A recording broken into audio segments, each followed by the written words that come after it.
A'udzu billahi minasyaitonir rajim. Bismillahirrahmanirrahim. Rabbi shrah li sadri wa yassir li amri wahlul 'uqdatam min lisani yafqahu qawli.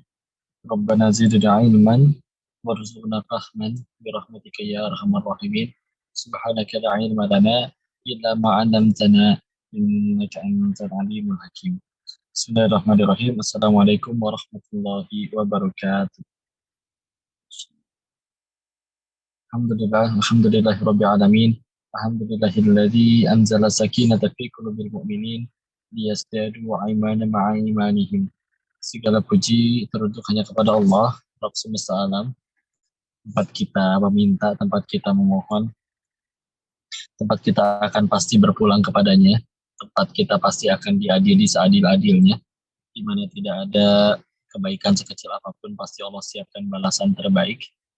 Dan juga tidak ada kejahatan, keburukan, kezaliman sedikit pun juga pasti Allah akan berikan balasan seadil-adilnya. Maka semoga dengan mengingat itu, kita bisa menjadi manusia yang semakin baik, semakin ingat kepadanya. Bismillah. Dan salawat serta salam semoga selalu tercurah kepada junjungan kita baginda Rasulullah Muhammad Sallallahu Alaihi Wasallam beserta para keluarga dan sahabatnya, dan mudah-mudahan Allah sanggupkan kita untuk bisa istiqomah mengikuti sunnah-sunnah beliau hingga akhir hayat kita, insya Allah. Baik, terima kasih. Ini izin saya lagi di kendaraan ya, karena waktu sudah mulai tapi tadi belum sampai. Semoga tidak mengurangi keberkahan dan khidmat kita. Dan ini juga kurang paham sebetulnya sistemnya. Mungkin kayak ngerekam video aja kali ya, ngomong sendiri. Baik, insya Allah. Kita diberikan tema meniti jalan hijrah menuju mahabbah, insya Allah. Bismillah. Saya ingin memulai dari kutipan hikmahnya Syekh Ibnu Athaillah As-Sakandari. Beliau punya kitab, nama kitabnya Al-Hikam. Lalu isinya berisi sekitar 294 hikmah. Di hikmah nomor 73-nya, beliau menguntaikan sebuah hikmah yang kalau kita terjemahkan, barang siapa yang tidak suka menghadap kepada Allah dengan nikmat karunia darinya, maka akan Allah seret ia ke dalam bala, ya, agar kita ingat kembali kepadanya, insya Allah. Jadi kalau kita nggak suka nih menghadap kepada Allah dengan nikmat yang begitu banyak, yang nggak sanggup kita hitung, maka mau nggak mau akan Allah seret ke dalam bala. Seret itu seolah kayak ditarik dengan paksa, kakinya di atas, kepalanya di bawah, tersungkur begitu ya. Dan itu dilakukan oleh Allah, lalu setelah diseret, dilemparnya kemana? Ke dalam bala, ke dalam musibah, agar kita kembali ingat kepadanya. Karena memang ketika kita bicara tentang ma'rifatullah, mengenal Allah, yang saya tahu gerbang paling utamanya memang hanya dua, yaitu melalui gerbang syukur dan melalui yang kedua gerbang tobat. Ya. Nah, kalau kita bicara tentang gerbang syukur, ini biasanya banyak yang kebablasan kalau misalkan di gerbang yang satu ini. Ya.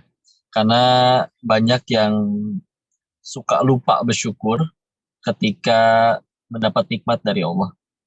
Padahal kita sampai ditantang sebanyak 2 kali di dalam Al-Quran terkait untuk menghitung nikmat-nikmat Allah. Ya. Wa in ta'udu ni'matallahi la tuhsuha. Jika kalian ingin menghitung-hitung nikmat Allah, maka tidak akan ada yang sanggup untuk menghitungnya.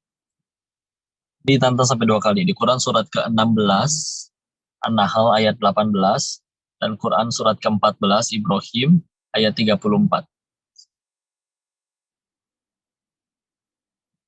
Ya, ditantang 2 kali. Sehingga ketika kita menghitung nikmat Allah, banyak sekali sebetulnya kebaikan-kebaikan dari Allah yang sebetulnya kita nggak pernah minta, tapi tetap Allah kasih. Ya, seperti misalkan ada hamba yang kita tahu ya, di waktu SD, dalam urusan bernafas itu, nafas itu ternyata kita butuh oksigen, namun oksigen yang beredar di udara yang sekarang kita sedang hirup ini Masya Allah, ternyata tidak hanya ada oksigen saja, ada nitrogen juga di dalamnya, ya. Ada kandungan-kandungan yang lain. Bahkan disebutkan oksigen itu sebetulnya hanya 20 atau 21% saja, ya. Tapi tetap, masya Allah, Allah sanggupkan kita, Allah bisa kan untuk aturkan bahwa apapun yang kita hisap itu, bahkan kalau di dalamnya nggak ada bau makanan, ada bau, mohon maaf ya, kentut orang lain ya, tapi tetap saja si paru-paru itu ngerti yang diambil hanya oksigennya saja. Nah, ini belum terjawab di 14 abad yang lalu ketika Al-Quran turun, tapi akhirnya selama beberapa abad yang sekarang ada, di beberapa puluh tahun yang ada, ternyata secara kimiawi itu di dalam darah ada yang namanya hemoglobin. Dan hemoglobin itu lebih mudah berikatan dengan oksigen secara kimia. Ya. Sehingga walaupun kita menghirup apapun, masuk ke dalam paru-paru, si darah menjemput tuh yang dihirup di paru-paru, lalu hemoglobin yang di situ mengikat si oksigennya saja, karena secara kimia, setelah udaranya masuk di dalam paru-paru tuh, yang diambil oleh si hemoglobin hanya si oksigen saja, dan lalu itulah yang disalurkan ke seluruh tubuh. Itu semua tanpa minta, itu semua tanpa ngomong, itu semua tanpa request gitu ya. Tapi tetap saja diurus. Makanya ada beberapa pertanyaan kepada orang-orang soleh terdahulu, mereka bertanya, siapa sih itu Allah? Maka ada yang menjawab, Allah adalah Ia yang tetap memasukkan udara ke dalam ruanganku, padahal di dalamnya aku sedang bermaksiat di dalamnya. Masya Allah. Bahkan dulu ada seorang syekh di Saudi ya, yang atas izin Allah sakit dan perlu oksigen, maka dibawalah dia, dilarikan ke rumah sakit. Dan di rumah sakit akhirnya harus pasang tabung oksigen sekitar tidak lama, hanya beberapa jam. Lalu setelah selesai kan pengen bayar ke kasir. Nah di kasir itu kaget ngelihat nominal harga oksigennya. Lalu setelah dilihat oleh para suster, loh kenapa ini si kakek ini menangis ngelihat harga si oksigennya itu. Maka dikirain nggak sanggup bayar kan, kata susternya. Ya udah, dibilangin untuk disampaikan bahwa oh nanti kita bisa minta ke yayasan dan yang lain-lain untuk supaya dibantu mungkin biayanya kalau kesulitannya.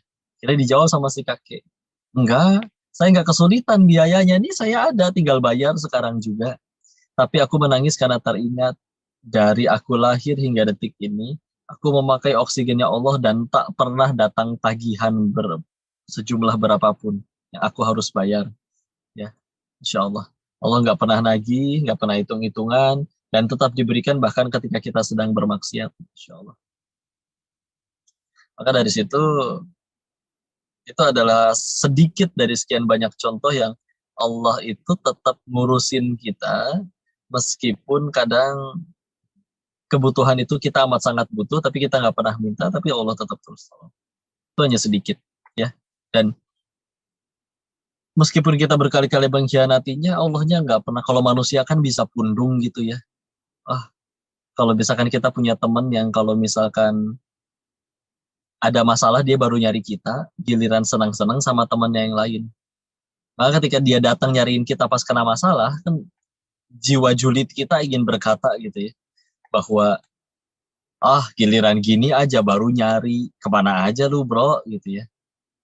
Tapi alhamdulillah selama ini kita mah maksiat berkali-kali, giliran akhirnya butuh Allah, akhirnya sholat nyari Allah, nggak ada dari Allahnya tuh, dasar nih hamba ya, giliran gini aja nyari-nyari, liatin dia ntar pas ada butuhnya nggak akan dikabul sama saya. Enggak, Allah mah tetap insya Allah baik sekali ya.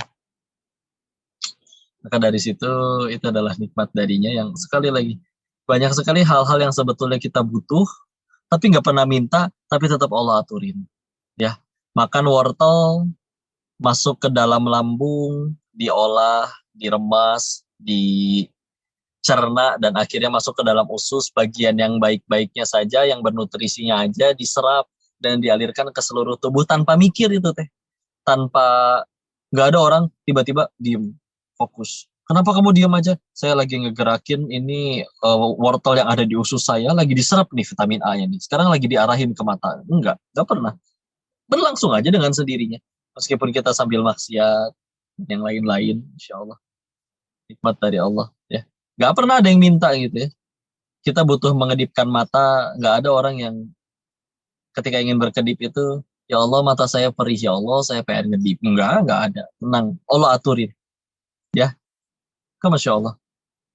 Dengan segala banyak nikmat darinya itu, terus kita lebih banyak ngeluhnya, lebih banyak mintanya. Minta sih bagus sih kalau kasih ke Allah. Tapi kalau udah sampai lebih banyak ngeluhnya, ini dia. Sehingga bahkan ada pertanyaan, kok bunuh diri kenapa jadi dosa ya? Padahal kan kematian itu takdir. Insya Allah. Ya, maka salah satu jawabannya adalah Quran surat keempat, surat ke-14, surat Ibrahim ayat ketujuhnya. Allah berfirman, A'udzubillahi minasyaitonirrajim, Bismillahirrahmanirrahim. La in syakartum la azidannakum. Barang siapa bersyukur kepadaku, nanti akan ditambah. Mau bersyukur nih, mau ditambah. Lihat lanjutan ayatnya. Wala in kafartum, inna adzabi lasyadid. Yang kufur, sesungguhnya azab Allah sangat pedih. Ternyata yang diancam pakai azab itu, gak cuma orang yang dosa atau maksiat doang, tapi juga orang-orang yang kufur gitu, sosok amnesia sama nikmat dari Allah. Nikmat segitu banyak dari contoh yang tadi disebutin, ya.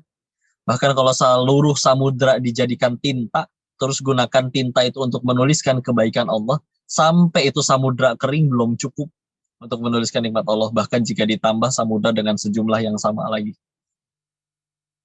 ya. Maka ketika kita bicara tentang itu, Masya Allah, nikmat Allah masih terlalu banyak, ya. Kita terus-menerus diurus olehnya, kita terus-menerus dipenuhi kebutuhannya, meskipun kadang kita nggak minta, meskipun kadang kita sambil maksiat dan yang lain-lain. Ya. Dan ketika kita bicara orang bunuh diri, ya, kan biasanya karena stres ya, karena ada masalah. Tapi kalau kita bicara pengen jujur ya, pasti di luar sana ada yang masalahnya lebih berat daripada si orang yang bunuh diri tersebut, tapi dia tetap bisa bahagia, tetap bisa bersyukur, ya. Sehingga ketika kita bicara dengan yang tadi, maka Masya Allah, berarti yang bermasalah dari orang itu bisa jadi bukan karena tidak ada nikmat, tapi karena tidak ada syukur. Karena bohong banget sih kalau dibilang nggak ada nikmat mah, gitu ya. Dengan sekian banyak yang tadi sudah kita sebutkan, tahu-tahu orang itu berkata hidupnya seolah paling menderita dan yang lain-lain. Padahal orang-orang soleh terdahulu ketika akhirnya sudah bicara tentang nikmat Allah, mereka bisa sampai nangis hanya karena mengingat-ingat nikmat dari Allah saja. Ya, maka akhirnya sesuai hikmah yang disampaikan oleh Syekh Ibnu Athaillah Sekandari tadi ya. Kalau kita nggak mau, masih nggak mau juga, nggak nurut, nggak bersyukur, nggak mau mendekat kepadanya dengan nikmat yang begitu banyak, maka mau nggak mau akan diseret ke dalam bala, dibawa ke dalam musibah, ya. Agar apa sih? Apakah agar apa? Agar supaya dia menjadi ingat kembali kepada Allah, ya. Dan ini kan ibarat kalau lagi naik pesawat, kalau lagi pesawatnya tenang, ya kita bisa nonton, main game, dan lain-lain. Tapi kalau seseru apapun gamenya, kalau pesawatnya goyang, tiba-tiba nukik, pasti yang dicari Allah lagi. Astagfirullahaladzim, la ilaha illallah, la wala quwata illa billah, macam-macam ya. Nah, masa iya hidup kita juga harus kayak pesawat itu dulu gitu. Kalau kita di pesawat nggak pengen kan menukik terus atau goncangan terus, ya kita juga pasti di dalam hidup masa ya pengen digoncang terus menerus baru kita ingat kepada Allah. Makanya mumpung ada gerbang mengenal Allah yang lebih nikmat, lebih enak, yaitu dengan gerbang syukur, atulah ya. Jadi jangan terus menerus kufur, terus menerus nikmat. Jadi ketika sudah bicara dalam Islam itu standar nikmatnya sudah harus berubah, ya. Nikmat itu kalau secara umum awam akan berkata bahwa oh nikmat itu adalah apapun ketika keinginan kita terkabul. Pengen punya mobil dapat mobil, pengen punya harta dapat harta, pengen punya jabatan naik jabatan. Ya. Kalau bagi orang yang sudah pakai iman beda. Nikmat itu adalah justru ke apapun yang membuat kita tambah dekat kepada Allah. Ya. Apapun yang membuat kita tambah dekat kepada Allah. Apapun bentuknya, meskipun bentuknya motor hilang, tapi gara-gara motor hilang tersebut dia tambah banyak sujudnya, tambah dekat kepada Allah, maka itu kebaikan. Ya. Dan musibah adalah kebalikannya. Musibah adalah apapun yang membuat kita tambah jauh dari Allah. Meskipun Meskipun dia naik gaji, naik jabatan, disukai oleh dirinya, tapi kalau membuat dirinya jauh dari mengingat Allah, ya itu pun malah jadi musibah. Ya. Karena kalau misalkan standar definisi nikmat, nikmat dan musibahnya masih itu, masih yang tadi, yang sebelumnya, nggak beres-beres, nggak akan puas-puas ya. Kita ketika bicara tentang masalah di dalam Islam, ini sesuai yang di podcast kita ulang sedikit ya. Yang diunik di dalam Islam itu, cara memandang masalahnya itu berbeda dengan kepercayaan yang lain. Ya, uh, sederhananya ketika kita berusaha memecahkan tentang tiga hal ya, al-uqdatul kubro, tiga pertanyaan mendasar. Dari mana kita berasal, untuk apa kita diciptakan, dan setelah mati akan kemana. Waktu kita berusaha tentang menjawab itu, maka melihat ya, ada orang seperti Dr. Zakir Naik, oh dia menemukan Islamnya karena membandingkan Al-Quran dengan sains, ilmu pengetahuan. Ada yang seperti Ustadz Felix Xiao yang mendapatkan keislamannya dari proses berpikir, mempertanyakan tentang tadi ketuhanan, kehidupan. Ada dulu gurunya Dr. Zakir Naik, Ahmad Didat, Syekh Ahmad Didat, mendapatkan keislamannya setelah membandingkan isi Injil dengan isi Al-Quran. Ya. Tapi yang waktu itu kami, yang dirasakan ya, sederhana, ada hidupnya pengen tenang, pengen bahagia. Gitu ya. Nah, maka nyari kan, apa nih yang bisa membuat kita bahagia? Yang bahagianya tuh jadi tanpa batas, unlimited gitu ya. Maka akhirnya ngelihat, oh, ada orang yang kaya tuh ya. Tapi setelah dia kaya ada juga yang masih stres, masih korupsi, bahkan bunuh diri. Oh, coba cari yang lain. Mungkin populer kali ya. Oh, tapi ada juga yang populer masih bunuh diri, ya, masih stres. Berapa banyak artis bunuh diri? Michael Jackson bunuh diri. Oh, mungkin punya jabatan kali ya. Sambogi di penjara ya, padahal jabatannya tinggi. Ya. Dan yang lain-lain. Kalau apakah bahagia? Oh, mesti dapat pasangan tampan, cantik, rupawan mungkin ya. Artis juga kawin cerai. Sehingga pada mentok semua nih. Meskipun orang pada menginginkan itu semua, tapi orang-orang yang udah menggapainya, tapi tetap mentok. Gitu ya. Sehingga mikir, oh, berarti bukan ini dong tujuan kita diciptakan. Karena udah digapai nih, tapi masih belum bahagia juga. Kan ini dong. Maka akhirnya nyari, siapa sih orang yang paling bahagia, yang hatinya tuh bener-bener tenang, damai, lepas, tetap bisa berbuat baik, nggak peduli apapun yang terjadi. Ya, udah terus aja happy. Diujinya kayak gimana pun tetap happy. Setelah dicari, justru adalah orang-orang yang kalau kata orang secara umum ya, orang-orang solih gitu ya, orang-orang yang bertakwa. Ya kalau di dalam Islam ya para nabi, para sahabat, orang-orang soleh, para ulama-ulama ya, orang-orang yang dekat dan hatinya penuh hanya Allah saja. Ya, mereka adalah orang-orang yang, masya Allah, di dalam hatinya bisa berbahagia hanya dengan Allah saja. Salah satu kisah yang didapat ketika cari tentang itu adalah kisahnya Abu Kilabah Al-Jarmi. Ya. Ini bukan nabi, dan beliau salah satu seorang sahabat nabi yang wafatnya paling akhir-akhir, umurnya termasuk yang paling panjang. Singkat cerita, Abu Kilabah Al-Jarmi ini ya memang sudah kakek-kakek, dan dia tinggal di gubuk, di tenda di tengah hutan. Singkat cerita, ada seorang pemuda nyasar di hutan. Lalu ketemu tuh sama tendanya Abu Kilabah Al-Jarmi. Maka dari luar gubuk si pemuda ini mendengar ucapan yang Alhamdulillah, Alhamdulillah, wa syukurillah. Gak berhenti-berhenti memuji Allah. Sehingga akhirnya pemuda ini mikir, ini orang yang di dalam gubuk, dalam tenda, hidupnya senikmat apa sih kok gak berhenti-berhenti memuji Allah gitu ya. Akhirnya nekat masuk ke dalam tendanya. Kagetlah karena yang dilihat adalah seorang yang, mohon maaf, kakek-kakek yang udah dua tangannya buntung, dua kakinya buntung, matanya buta, telinganya udah setengah tuli. Maka karena saking penasaran, ditanya lagi sama si pemuda ini. Kayak, apa yang membuat kakek terus-menerus memuji Allah padahal kondisinya kayak begini? Maka dijawab oleh si kakek, bukankah bisa mengucap kalimat hamdalah saja itu sudah merupakan suatu nikmat? Masya Allah. Si kakek ini bersyukur karena Allah izinkan lisannya masih bisa mengucap alhamdulillahirobbilalamin. Bisa bersyukur, merasakan beliau mensyukuri karena dirinya masih bisa bersyukur. Ini orang, ya Allah, ini orang gimana bisa stres itu kalau hatinya kayak gini. Kalau kalau Kalau sudah setinggi itu keimanannya. Seolah-olah dia berkata kepada si adik gitu ya, si pemuda itu, dek, lihat dek, sini kaki saya ada nggak? Nggak ada kan? Kalau ada mungkin saya lagi maksiat. Kalau saya lagi maksiat, berarti saya kalau lagi saya lagi maksiat, berarti itu bisa jadi bahaya bagi saya. Tapi lihat, kaki saya nggak ada, boro-boro bisa pergi maksiat. Berarti bukankah saya sedang dipersulit masuk neraka? Kalau saya sedang dipersulit masuk neraka, berarti bukankah saya sedang dipermudah masuk surganya Allah? Kalau saya sedang dipermudah masuk surganya Allah, maka bukankah itu nikmat? Insya Allah.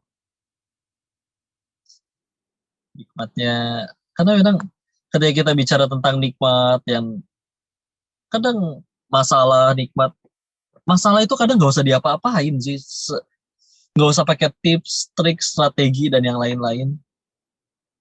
Semudah kita ganti sudut pandang bisa selesai loh. Kayak contoh ya, ada orang koreksi komik ya yang buku bacaan anak-anak itu.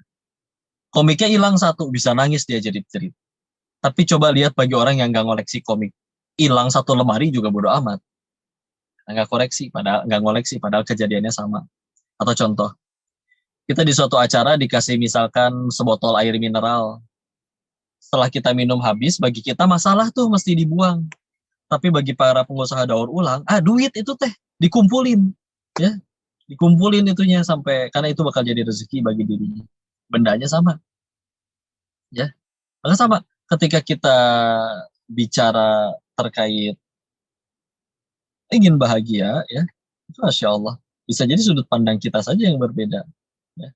Kayak misalkan contoh ya, ketika kita lagi entah punya teman kerja, teman sekolah, ya, atau teman tetangga ya, yang kita tahu ada dia gitu, tapi nggak terlalu dekat juga, nggak akrab. Gitu. Tapi hari itu tuh dia ngajak ngobrol so akrab SKSD banget gitu. Sehingga akhirnya setelah udah kita ladenin ngobrol lama panjang, setelah udah akrab akhirnya dia berbisik, bro boleh pinjem gocap dulu nggak? Oh ternyata akrab karena pengen minjem duit. Ya udah nggak apa-apa dikasih, silakan bro pakai aja ya. Dan dipuji itu Masya Allah engkau manusia terbaik dan bla bla bla segala macam ya. Lebay lah mujinya. Udah hari itu selesai, singkat cerita besoknya qadarullah atas takdir Allah ketemu lagi di pasar. Ya kita cuma niat salam, menyapa, nggak niat lagi, nggak. Panggil, Assalamualaikum warahmatullahi wabarakatuh. Dianya kaget, pura-pura nggak kenal, pergi aja gitu. Sakit hati nggak?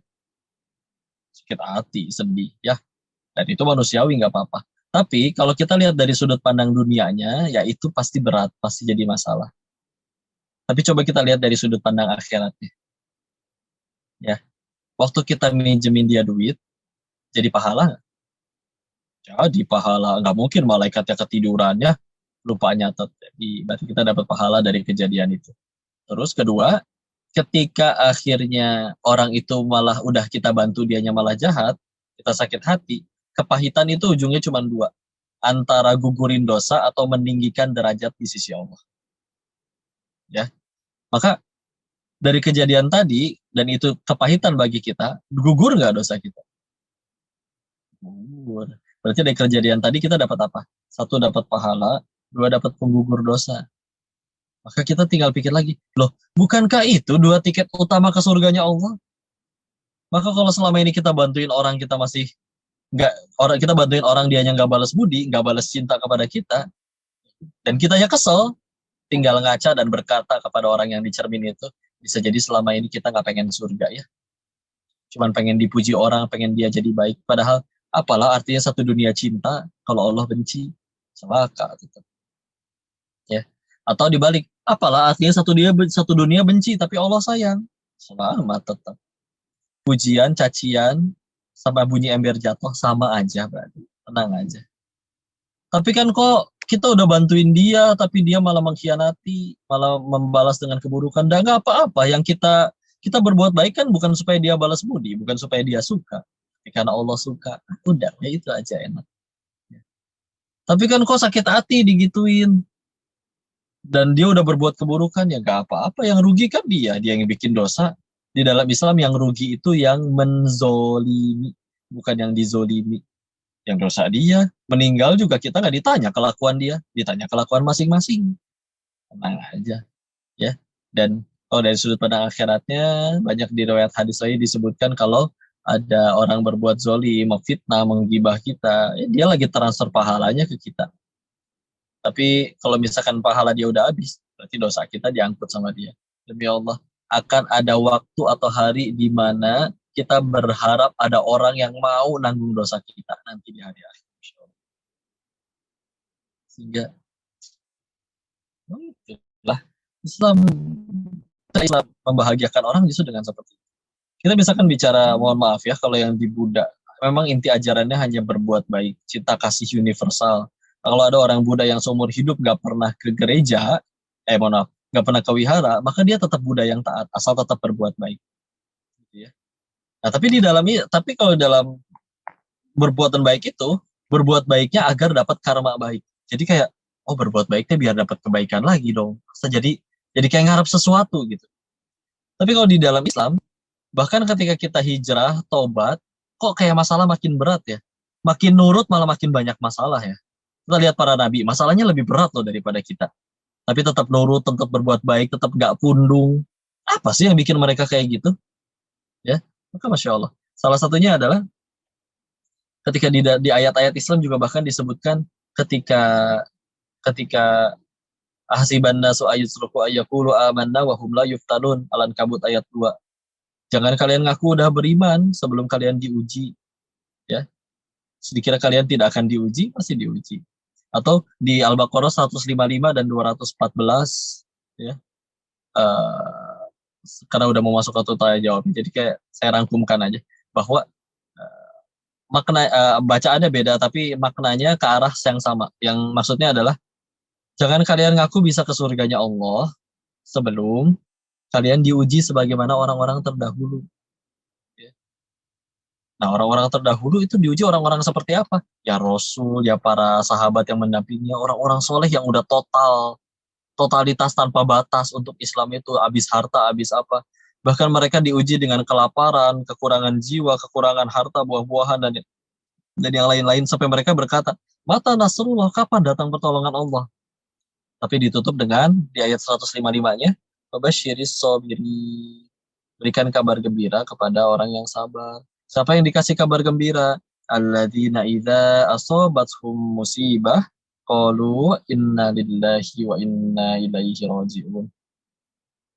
Adalah orang yang jika ditimpa apapun dia berkata kami milik Allah dan akan kembali kepadanya. Jadi ternyata jangankan harta jabatan dan apapun yang udah kita kumpulkan kejar, ya enggak lah, titipan bro. Ya, kalau jangankan itu, badan kita sendiri aja bukan punya kita. Kalau kata Allah si Denis ini tangannya mesti mesti lepas duluan, pulang duluan, entah gimana pasti lepas dari badan saya. Ya, bukan punya kita soalnya. Maka ternyata penderitaan manusia itu justru diawali dengan rasa memiliki. Ya, hartaku, jabatanku, rumahku dan segala macam. Ketika kita udah ngaku-ngaku itu semua punya kita, tahu-tahu diambil sama yang punya, stres. Ya, padahal semuanya titipan. Sehingga ketika tadi kita udah lihat ada orang ngejar bahagia dari popularitas, kaya dan segala macam, justru selagi kita masih ngejar itu semua, makin gak bisa bahagia kita. Maka justru itulah Islam. Disebutkan, ada yang menyebutkan asalnya dari kata salamun, selamat. Ya. Ada juga yang menyebutkan dari kata aslama yuslimu, berserah, melepas. Sehingga ketika akhirnya lepas di hati itu udah gak ada apa-apa lagi, tinggal Allah doang, baru bisa bahagia. Ya. Karena kita udah lihat ya, bukan tanpa alasan Allah ngasih contohnya Firaun di dalam Al-Quran. Karena hidup 400 tahunan, raja, kaya, istri soleha, gak pernah sakit, gak pernah demam, batuk pun gak pernah seumur hidup. Tapi hancur hidupnya, gak mulia, terhinakan, stres pula. Ya. Sedangkan lihat para nabi hidupnya sebegitu beratnya, padahal pahala jelas lebih banyak, dosa terampuni, maksum, tapi ujian lebih berat, tapi tetap berbuat baik, tetap bahagia. Apa yang beda? Masalahnya memang sudah lepas di hatinya, udah nggak ada apa-apa lagi selain Allah. Ya. Karena memang sekali lagi, kalau memang semua yang kita kejar itu tadi, harta, jabatan, semua segala macam itu adalah yang bisa membuat manusia bahagia, kenapa ada orang yang udah dapetin itu masih stres? Justru orang yang bisa benar-benar bahagianya benar-benar tanpa batas, dan berbuat baik ya benar-benar tanpa batas, justru orang-orang yang sanggup melepaskan itu semua. Ya. Sehingga di hatinya hanya tinggal Allah saja. Jadi tetap aja berbuat baik. Tapi yang dibaikin balas dengan kejahatan, nggak apa-apa. Ada emang yang dikejar Allah suka, bukan supaya dia cinta sama kita. Seperti yang tadi disampaikan. Ya. Masya Allah.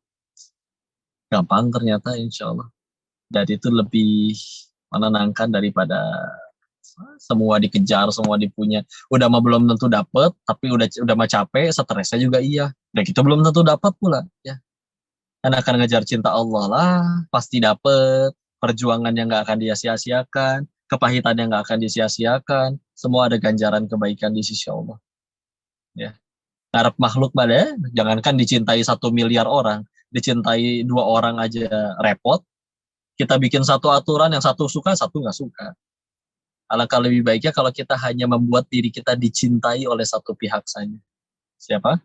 Allah. Yang ketika Allah ini sudah suka kepada kita, mudah bagi dirinya menjadikan satu dunia atau siapapun yang berurusan dengan kita dibulak-balikan hatinya jadi simpati kepada kita. Enak pisan hidup kayak gitu deh. Ya, insyaallah. Maka sekian dulu ya yang disampaikan. Silakan kalau ada yang mau ditanyakan. Ini izin dari yang Zoom dulu. Ada yang ngomong. Assalamualaikum warahmatullahi wabarakatuh. Izin saya Muhib dari Aceh. Saya mohon bantu untuk mengubah diri. Saya sudah bermain judi online selama 6 bulan. Ingin sekali saya untuk berubah, tapi sekali saya sudah rugi 100 juta, tapi masih tidak tahu diri. Mohon Ustaz, saya diberi sedikit nasihat dan cara untuk kembali ke jalan yang benar. Bahkan saya sekarang hanya tersisa utang 80 juta. Mohon apa yang perlu saya lakukan untuk kembali ke jalan yang benar? Nah, ini dengan nanya kayak gini tuh berarti udah tahu itu salah. Karena kalau memang jalan yang ditempuh itu sudah benar, nggak akan nanya kayak gini, nggak akan ikut kajian kayak gini. Ya, makanya tinggal diterusin. Sekali lagi, kalau Allah emang udah benci sama kitanya, mudah Allah matiin pas kita lagi maksiat. Pertanyaannya, kenapa kita masih hidup hingga detik ini? Karena Allah pengen kita tambah baik, dikasih kesempatan perbaiki. Maka jangan disia-siakan. Bismillah, masalah utang, Allah maha kaya. Pasti Allah bisa balas dengan yang lebih besar. Tapi masalahnya, kita mesti tanya, layakkah diri ini menjadi hamba yang ditolong Allah? Itu dulu yang mesti kita kejar. Ya, layakkan diri. Bismillah, tingkatin takwa, tingkatin taat, berpulang kepadanya, kembali kepadanya. Ya, nah, balik lagi ya. Kalau gimana caranya berhenti? Ya nggak mau berhenti juga pasti berhenti nanti, mati gitu ya. Kalau nggak mati pun, ayo atau mau sampai habis berapa lagi dulu gitu. Mau sampai jual ginjal dulu atau jual rahim dulu baru berhenti. Udah gitu pun masih nggak mau berhenti. Mau sampai kapan gitu? Kalau misalkan diterusin, kalau emang itu kebaikan pasti udah menang, udah happy ending. Tapi kenapa nggak happy happy? Ya, gitu weh. Diakalin. Udah dibilang, kalau pengen judi, kalau pengen menang judi, caranya cuma dua. Sejatinya, satu, dia menang karena dikasih bandar. Nggak ada karena jago ngitung lagi gacor, nggak ada. Lu lagi dikasih, bro, udah gitu aja. Dua, kalau pengen menang, jadi bandar, udah. Tapi jadi bandar pun bakal mentok sama aturan Allah. Ya, duitnya haram dan yang lain-lain, pasti ada hukuman Allah. Tapi sisanya selain dengan cara itu pengen menang dengan cara jadi player, yang nggak mungkin lah bro, beneran dah. Yang kita main judi yang kartunya kita kocok sendiri, bagian sendiri aja lu masih bisa diakalin. Apalagi yang pakai digital sekarang. Ya, mainan lah itu mah. Ya, mudah-mudahan bisa jawab pertanyaan. Lanjut dulu. Widya Ningsi, Bismillah, izin bertanya. Adakah tips yang kau Denis terapkan selama ini agar bisa istiqomah dalam berhijrah? Serta bagaimana cara merawat iman agar tidak naik turun? Karena mendengar perjalanan hijrah kau Denis saat inspirasi sekali saya bisa berkolok itu sebelum ada fasaran banyak. Kalau diri ini mikirnya kayak gini ya, ketika akhirnya kita lagi futur, saya mah lihat sekeliling. Ya Allah, hambamu begitu banyak. Tapi hambamu yang lain ini, dia sholat 5 waktu aja, tanpa yang duha, tanpa sunnah, tanpa ibadah-ibadah lain, mereka bisa masuk surga. Kenapa? Mereka nggak punya dosa sebanyak saya. Maka kalau kita yang tahu diri kita pernah dosa sebanyak apa, terus tobat, hijrah, nggak ngelakuin amalan yang lebih banyak daripada orang-orang yang lain, yang standar, ya. Oke, kita ngerasa, gimana lunasnya bro? Nggak tahu diri banget kalau saya nggak ngelakuin yang lebih banyak daripada orang lain. Karena sadar dosanya tambah banyak. Nanti futur, nanti capek, nanti malas, ingat lagi ya Allah, mereka mah malas-malesan boleh dan nggak punya dosa sebanyak saya. Saya dosanya lebih banyak, maka harus lebih banyak. Kalau malah lebih nggak boleh capek gitu. Oh nanti mah ada waktu istirahat yang nggak akan dibangunin lagi. Kapan? Di kuburan, tenang aja. Ya, di dunia mah tempat capek. Ayo terus aja kejar. Kita masih hidup kan karena Allah masih nungguin tobat kita. Terus kita udah diizinin masih hidup terus nggak tobat, ya mubazir amat tuh udah dikasih hidupnya gitu ya. Maka itu sih yang bisa, walaupun banyak ya, nanti bisa wisata rohani, seperti wisata rohani. Waktu itu pernah diajak ke, waktu di Lombok, manajemen yang mengundang itu dia juga menaungi teman-teman tunarungu, orang-orang yang dari lahir hingga detik ini tuh nggak pernah dengar suara apapun sama sekali. Hening seumur hidupnya, suara sendiri aja nggak tahu. Tapi pernah giliran waktunya sholat, bisa mereka yang ngingetin sholat. Karena mereka udah setel di handphonenya untuk bergetar kalau misalkan waktunya sholat. Apa kabar dengan kuping kita, bro? Yang udah selama ini dengar azan berapa kali? Yang seketika kalau nginget itu, masalah kita langsung jadi receh. Langsung jadi malu. Dan malu kan bagian dari iman. Akhirnya terdorong untuk nggak mau kalah. Bismillah, itu bisa dilakuin ya. Sedikit dari banyaknya, tapi mudah-mudahan bisa menjawab. Kita lanjut lagi dulu. Maksiat jalan tapi ibadah juga jalan. Gimana kok? Ya maksiatnya dapat dosa, ibadahnya dapat pahala. Nanti tinggal ditimbang. Ya. Kalau misalkan udah ditimbang, ya masalahnya itu dia. Cuman kabar buruknya, kita ibadah nih. Sholat misalkan tadi, belum tentu keterima tuh. Nggak ada notifikasinya kan. Dapat email atau SMS, selamat sholat isya yang Anda tadi udah diterima loh. Nggak ada. Tapi kalau bikin dosa, ya itu pasti kecatat jadi amal buruk. Ya, Masya Allah. Walaupun tapi kabar baiknya ampunan Allah tetap jauh lebih luas ya. Tapi kalau kita mau mikir kesananya lagi, ya Allah, nah kita pengen ke surga. Nabi Adam diusir dari surga demi Allah cuma gara-gara satu dosa. Terus kita pengen ke surga, apakah dosa kita cuma satu? Enggak, jelas lebih banyak. Tapi kadang udah kepedean pasti bakal ke surga. Sampai bisa menghakimi orang malah. Yang itu mah kafir lah, yang itu mah bid'ah lah, yang itu mah nggak akan masuk surga. Enggak, kata siapa. Kalau Allah memang udah benci sama mereka, mudah Allah matiin detik itu juga. Kenapa masih pada hidup? Kita juga masih hidup. Ya, tenang aja. Jadi ya satu dunia maksiat, satu dunia kafir juga Allah nggak akan resign jadi Tuhan, nggak akan berhenti. Ya. Jadi yang rugi siapa? Bukan Allahnya, yang maksiat yang rugi. Kalau kita nurut juga bukan Allah yang untung, kita yang untung.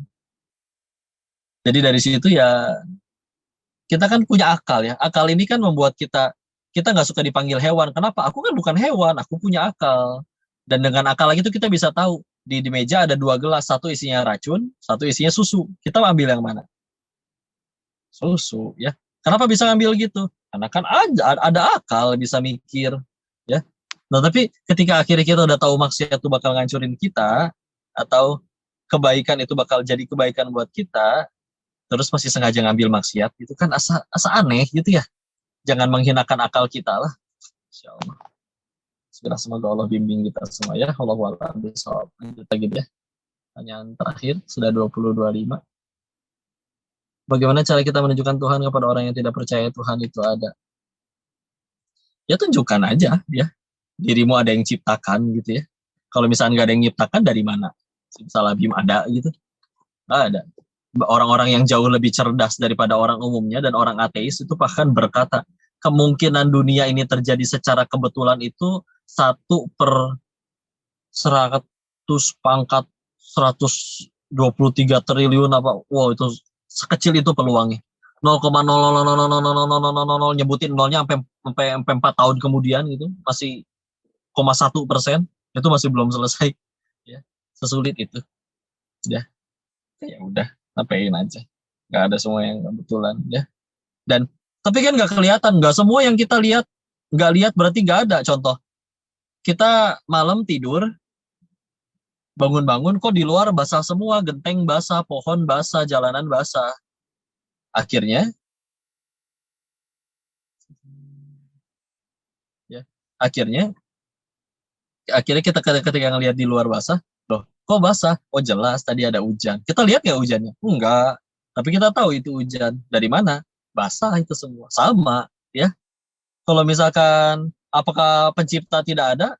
Ya nggak mungkin dibilang nggak ada. Ini ciptaannya ada, itu gunung ada, ini bumi ada, matahari ada, tanaman ada, besi ada, tembok ada. Ya, jelas-jelas ciptaannya ada. Masa ciptaannya ada tiba-tiba ada sendiri? Logikanya di mana gitu? Masalah dia percaya atau nggak percaya nggak apa-apa, ya. Ya kita kan berdakwah bukan supaya dia suka, tapi karena Allah suka dan nyampein doang. Tugas kita hanya menyampaikan saja. Orangnya berubah atau enggak dia jadi baik, Allah yang berubahnya. Dia tidak jadi baik, ya gak apa-apa. Karena tujuannya dari awal bukan supaya disukai dia, agar Allah suka. Selagi niatnya lurus tetap jadi pahala dan amal soleh, gak ada ruginya. Jadi 240. Aduh, kita lanjut dulu ya. Pulang-pulang nih jadinya. Assalamualaikum Waalaikumsalam warahmatullahi wabarakatuh. Saya mau tanya gimana caranya tetap istiqomah tapi nggak perlu mikirin kematian, takut masuk neraka. Ya jangan dipikirin, udah tenang aja. Pikirin ya surga, pikirinnya nikmat ya. Istiqomah kan caranya banyak. Dengan tadi pas lagi futur, wisata rohani, baca tentang kitab-kitab orang terdahulu. Contoh Imam At-Tirmizi meninggalnya buta.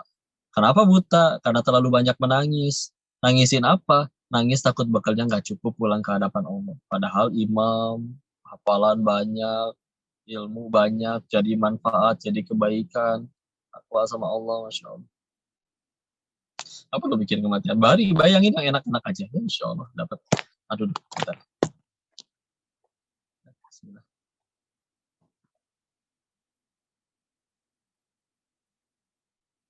Ya lah, sok manggalah yang penting sih ya. Ya itu ya paling ya tadi agar supaya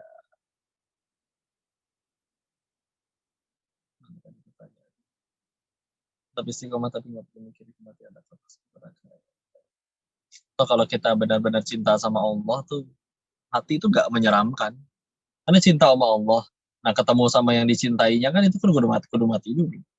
Yang jadi masalahnya itu matinya husnul khotimah atau tidak. Selagi husnul khotimah, bismillah. Karena orang-orang soleh terdahulu itu kalau mereka menyebutkan kalau aku tahu kapan amalanku diterima, ya misalkan kita habis beramal nih dan ada dikasih tahu amalan yang ini diterima nih, mereka berkata aku berharap saat itu aku mati detik itu juga. Kenapa? Karena kalau diterima mah bismillah. Yang jadi masalah kan masalahnya dari kalau nggak husnul khotimah, ya perkara nanti hidup hidup panjang, umur panjang tapi nggak husnul khotimah, suul khotimah ngeri. Hidup pendek tapi husnul khotimah jadi kebaikan. Anak-anak yang di Palestina, Suriah itu umur 5 di bawah 10 tahun itu pada hafal Quran minimal 5 juz.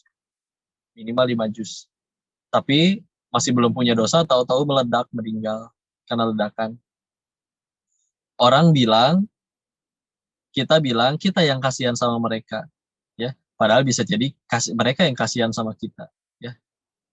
Karena mereka mah ya Allah saking disayang Allah nggak punya dosa, segera Allah pulang segera untuk nyampe ke surganya Allah. Mereka ngeliatin kita misalkan yang di Indo itu ngapain ya si Denis ya hidup panjang umur panjang-panjang tapi malah nambahin maksiat doang atau buat apa hidup kalau buat nambah-nambah kuota siksaan di akhirat juga kan ya udahlah jadi sebetulnya kita yang kasihan ya walaupun hidup 1000 tahun bila tak sembahyang apa gunanya sampai jadi lagu kan insyaallah nggak lah nggak rugi yang penting surga nggak perlu takut mati yang perlu dipikirin mati dalam keadaan apa makanya mudah-mudahan bisa tambah dekat sama Allah ya sudah insyaallah. Jod, Assalamualaikum Waalaikumsalam warahmatullahi wabarakatuh. Oh, bagaimana caranya istiqomah dalam beribadah kepada Allah dan kasih semua takdir dari Allah? Istiqomah caranya banyak ya. Tadi bisa dengan cara wisata rohani seperti tadi ya. Dengan ada perlu ilmunya, apa fadilah-fadilah dari amalan tersebut sehingga membuat kita termotivasi ya. Dan juga kalau misalkan dan banyak ya beberapa berbeda ulama juga caranya ketika untuk mendapat itu. Tapi yang pasti ketika gimana caranya agar ikhlas menerima itu semua, ya kita nggak ikhlas masalahnya juga nggak beres-beres. Udah mau masalahnya nggak beres-beres, nggak ikhlas sedih, stres sendiri, rugi ya. Malah bisa jadi dosa kalau nggak ikhlas terima takdir Allah. Tapi kalau misalkan ikhlas, masalah beres, hati tenang, lebih untung kan? Nah udah, kita kan ketika punya akal ngakunya jadi pasti pengen yang untung-untung terus ya. Pasti yang jadi kebaikan terus kan. Kayak misalkan tadi pilih racun atau susu, ya susu lah ya. Nah ini pilih ikhlas atau nggak ikhlas? Ya ikhlas lah, nggak ikhlas malah rugi, malah stres, malah kecewa. Tenang aja, waktu akan menyembuhkan. Kalau masih sakit berarti masih ada dosa yang digugurkan atau derajat yang ditinggikan, nggak apa-apa. Makin makin pahit berarti kan makin bersih dari dosa, makin tambah dekat kepada surganya Allah. Kenapa berat? Bisa jadi kita segitu cintanya sama dunia, segitu belum pengennya ke surga, makanya masih berat terus. Tenang aja ya. Kalau udah bismillah tujuannya Allah doang nggak ada. Kayak tadi, orang kalau udah pengen ngumpulin komik gitu, harganya berapa juga dia kumpulin. Rela uangnya habis. Kenapa? Prioritasnya dapat komik.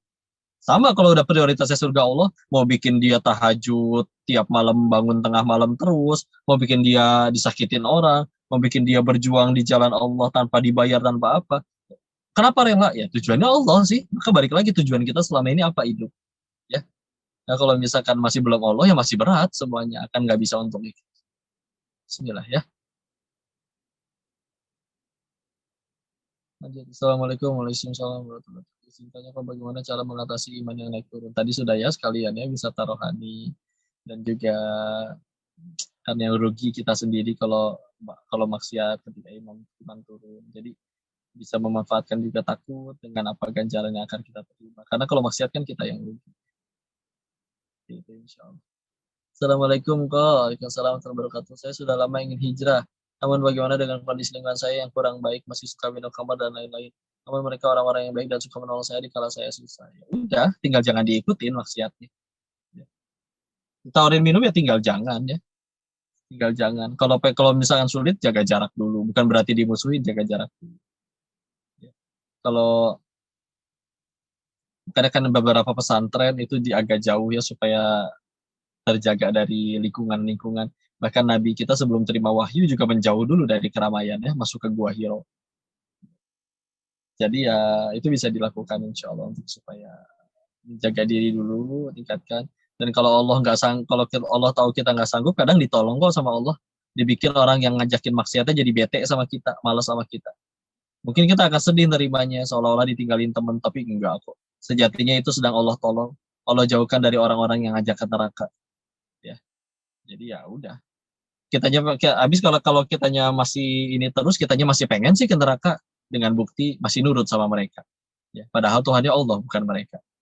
Jadi ya udah ya, istilah. Menolong di kala susah yang nolong sejatinya Allah lah bukan mereka. Mereka nggak izinin, mereka tidak diizinkan oleh Allah menolong juga nggak akan bisa nolong kita.